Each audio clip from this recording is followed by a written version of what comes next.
All right, so we're going to be looking at the law 15, the law of victory.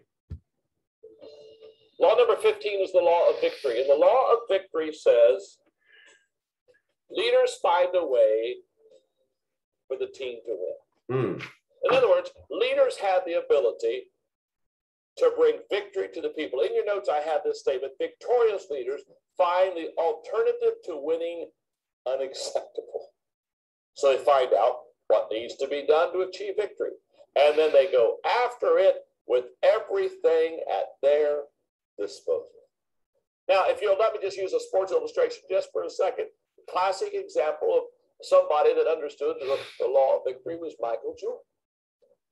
Just had the ability to bring the team to victory. And even when he went over to the Washington team in the NBA, a team that had been lowly, and they almost made the playoffs. Why? Because anything less than victory is unacceptable to Michael Jordan. You show me a person, a leader that does this law well, and I'll show you a person that absolutely hates losing. As I've looked at the great leaders in history, they all excelled in this law. Whether it's in our country, George Washington, who absolutely is determined to allow our country to be free from British rule, and stakes his life in 6 years, never hardly goes home to stay out there with his soldiers as they are undermanned and underrated to make sure that they bring this victory home, and finally does. Whether it's a George Washington or an Abraham Lincoln, who knows that the bloodiest time in our history is going to be a civil war, but he's willing to go through those dark hours so that we can eventually take this injustice off of our African-American and friends and bring us to a new day. All of the great leaders understand and bring forth the law of victory. Perhaps my favorite leader of all is the leader of England, Winston Churchill, during World War II, who absolutely refused to allow the Nazis to gain control of Europe. And in the darkest hours, spoke great words of victory to his people. I love the statement I have in your notes about him. Winston Churchill asked the question, what is our aim? I answer in one word: victory. Victory at all costs, victory in spite of all terror, victory however long and hard the road may be, for without victory there is no survival. So, what does the law of victory look like? Let's put a picture on it so we can understand it. Let's make the law of victory tangible.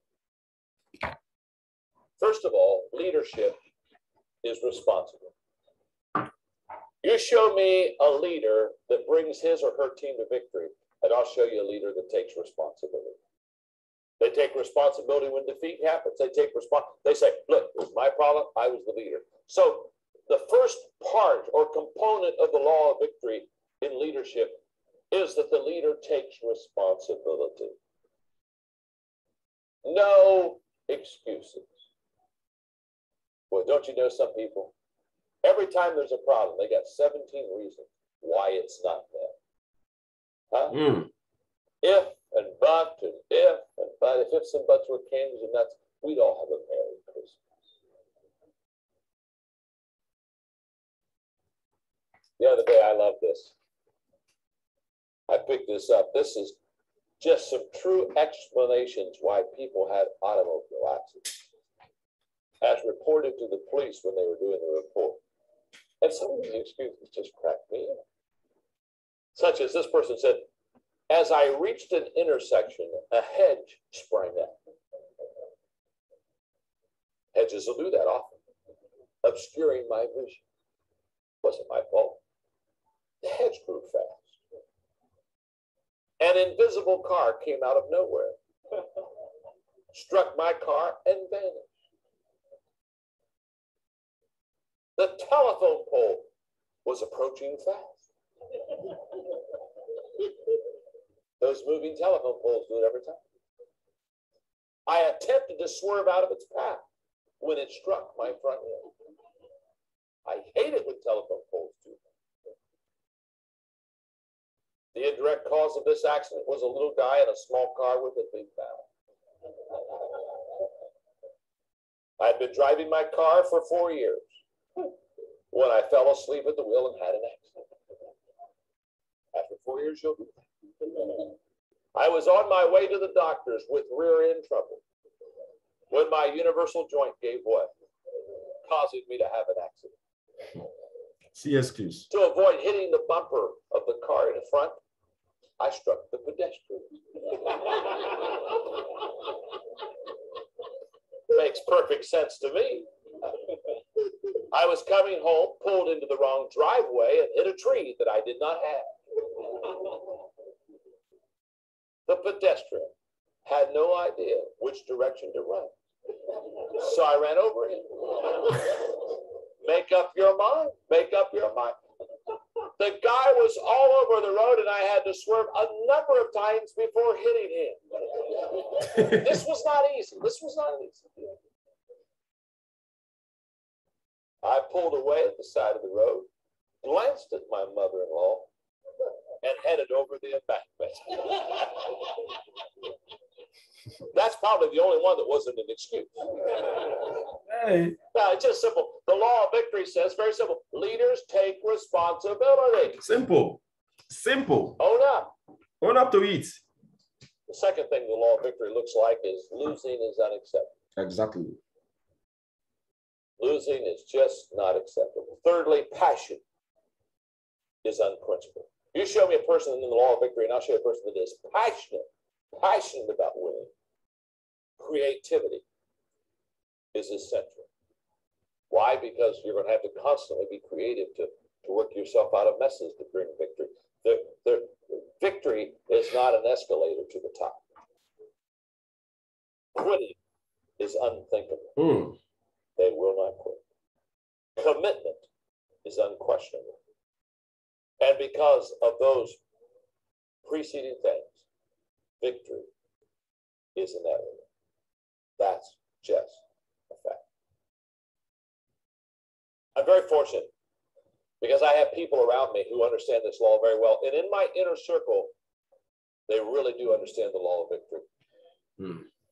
David Sutherland, who's the president of Enjoy Stewardship Services, that's an organization that raises money for nonprofit organizations. David, I many times go to him and I say, David, of all the people I know, you are Mr. Law of Victory. You just don't allow my team to lose. You don't allow my company to lose. You're going to make it happen. And I knew he was the Law of Victory when I brought him into my organization. It was very, very small. And it was right after Thanksgiving. I was over at the office one day. And I saw his wife, Roxine, and I noticed Dave was gone. I said, Roxine, where's Dave?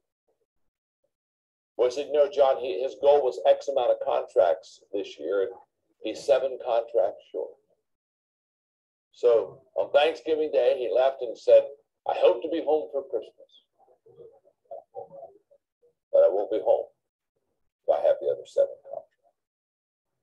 So Roxanne said, I'm not sure when he'll be home, but when he comes home, he'll have the contracts. He came home 2 days before Christmas. All 7 of them signed. Wow.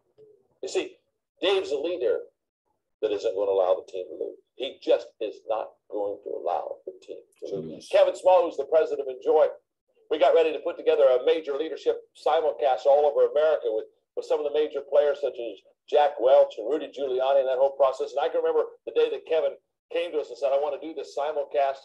And my brother and I looked at him and said, well, it's going to take a lot of money and we're going to have to probably have a cash flow issue. And the only way we're going to let you do that is if you go out. And we threw out, we said, you're just going to have to get leaders like Jack Welch or Rudy Giuliani for us to do this simulcast. Because you're just going to have to make it so great that everybody's going to want to watch it. They disappeared. And I went to his assistant. I said, where's Kevin? She said, he went after Jack Welch and Rudy Giuliani. Said he would be back when he had it. 8 days later, he came back with signed contracts. Jack Welch, Rudy Giuliani, and an all-star team of life.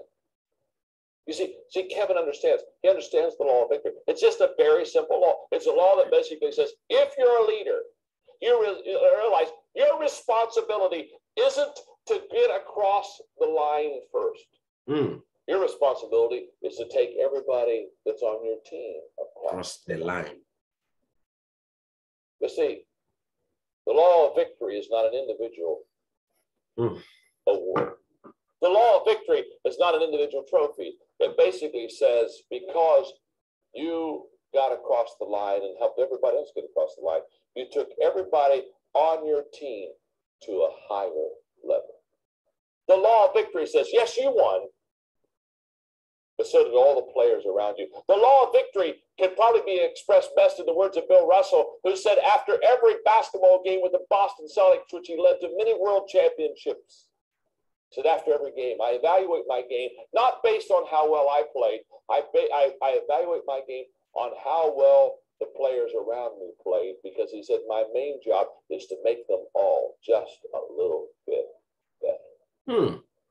So the law of victory is not a single award for a single person doing a single job. No, no, no. You see, you're a leader. Leaders don't go to the top by themselves. Oh, they go to the top. But when they go to the top, they're like my friend Jim Winnicker, who took 20 people to the top of Mount Everest. He said, the greatest joy is not getting there myself. Once I did it, I knew I could do it. Now the question is, can I bring victory to everybody else? That's the law. Law number 15 is the law of victory. And the law of such a beautiful says, law. Such a beautiful law. Before we get into the before we discuss this particular one, let's just go through another law. Then we're going to come back and then handle the two together. Okay, let's just have another law, and then after that we'll handle the two together. That's the law. We call it the Big Mo. That's my favorite law. Law number 16 is the law of the Big Mo. Yeah. The law of the Big Mo says momentum is a leader's best friend. That's my best law. I have found this to be. Law number 16 is the law of the Big Mo. The law of the Big Mo says momentum is a leader's best friend.